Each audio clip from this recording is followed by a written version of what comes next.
IPEM international school के छात्रगण सुप्रभात। आज की आई लर्न की कक्षा में आपका स्वागत है। आइए आज हम पढ़ते हैं सारा आकाश। अध्याय 8 में समर की हालत, उसकी दशा दिखाई जा रही है। कितनी कुंठाओं में वो घिरा है। एक लड़का, एक युवा जो कुछ बनना चाहता है, सारा आकाश को अपनी थोड़ा सा हिस्सा अपनी मुट्ठी में लेना चाहता है। घर की कलह के कारण उसकी दिमाग की कितनी परेशानी है, वो पढ़ने में उसका मन ही नहीं लगता है। समर अब क्या होता है, उस दिन की जो नामकरण के संस्कार के समय जो झंझट हुआ था और उसने मार दिया था प्रभा को, उसको लेकर हमेशा आत्मग्लानि होती रहती है, पछतावा होता रहता है, उसी बारे में सोचता रहता है। उसके आँख के सामने प्रभा का ही चेहरा घूमता रहता है। आज मुन्नी ने खाना देते समय उससे पूछा, भैया आपका इम्तहान कब से है? प्रभा समर सर खुजाने लगा, अपनी गर्दन खुजाने लगा। उसे आज इम्तहान की तारीख ही याद नहीं आ रही थी।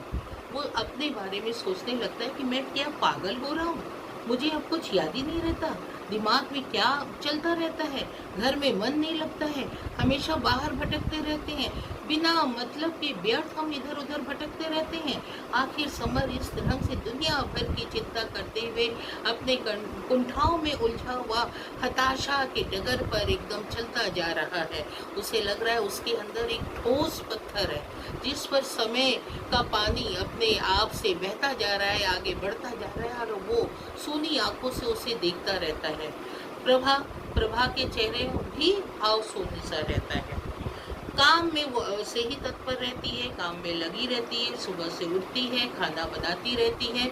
समर घर के बाहर निकल जाता है। अब वो ज़्यादातर अपना दोस्त दिवाकर के यहाँ बिताता है।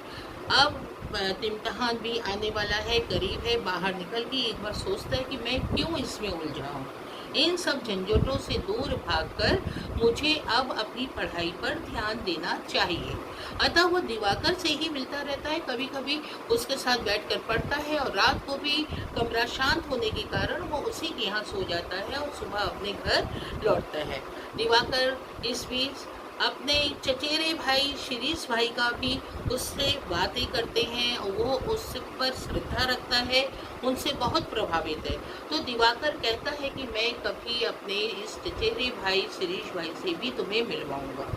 समर एक दिन घर में इंतजार कर रहा था कि कब खाना बने और वो कॉलेज को जाए। प्रभा आटा गूंथ रही थी, संलग्न थी कि किस तरह काम बच्चे जो है खा के स्कूल कॉलेज को जाए।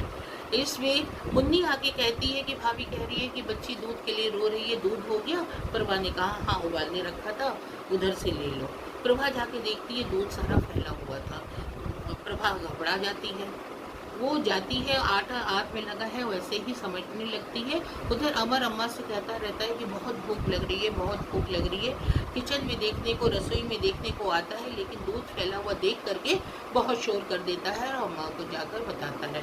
अम्मा भी जो माला फेर रही थी आती हैं, आ करके देखती हैं और उनका चिल्लाना शुरू, तरह तरह की बातें और ताना देने लगती हैं। 10वीं तक पढ़ाई की है उसका ताना देती हैं, कहती हैं कि रसोई की क्या हालत बना रखी है, क्या घूरे जैसी हालत कर रखी है। इस तरह से अनेकों तरह से प्रभा अत्याचार सह रही है। एक दिन उसके घर से पत्र आता रहता था, प्रभा भी देती थी, लेकिन पत्र जो आता था उसे खोल के पढ़ा जाता था, और प्रभा भी जो लिख के देती थी उसको पानी से खोल के पहले पढ़ के तब डाला जाता था। एक दिन अम्मा जब समर घर वापस आता है तो सुनता है प्यार से अम्मा प्रभा को कह रही थी कि तू सर भी नहीं धोती है, तेरी धोती कितनी फटी है, उसको सिलती भी नहीं है, धोती भी नहीं है, सर तो धो लिया कर। उस दिन प्रभा छत पर धूप में सर धोने गई। बाबूजी खूब बिगड़े, खूब उन्होंने सुनाया कि छत पर चारों ओर से लड़के देख रहे हैं, लोग देख रहे हैं, अड़ोसी पड़ोसी देख रहे हैं, सर पर छत धोने की क्या, बाल धोने की क्या जरूरत थी। इस पर मुन्नी प्रभा का पक्ष लेते हुए बाबूजी से कहती कि अगर धो ही लिया तो क्या हो गया। उस समय बाबूजी नरम पड़ जाते हैं और चुप हो जाते हैं। समर इधर अपने इम्तहान में जूझ रहा है, लगा है, अपनी पढ़ाई में लगा है, तो उसका इम्तहान करीब आ गया है और वह व्यस्त है इस इम्तहान में, और घर आत्महत्या करे, पलायन करे या आत्मसमर्पण करें। अब उसने दृढ़ निश्चय कर लिया था कि वो सिर्फ पढ़ेगा, पर ऐसी हालत और दिन रात की कला देख करके उसको ऐसा लगता था कि जैसे उसे किसी ने अफीम का इंजेक्शन लगा दिया है और वो निश्चित सा पड़ा हुआ है, उसकी समझ में कुछ भी नहीं आ रहा है। इस प्रकार साराकाश के पूर्वार्ध का अध्याय 8 यहीं पर समाप्त होता है।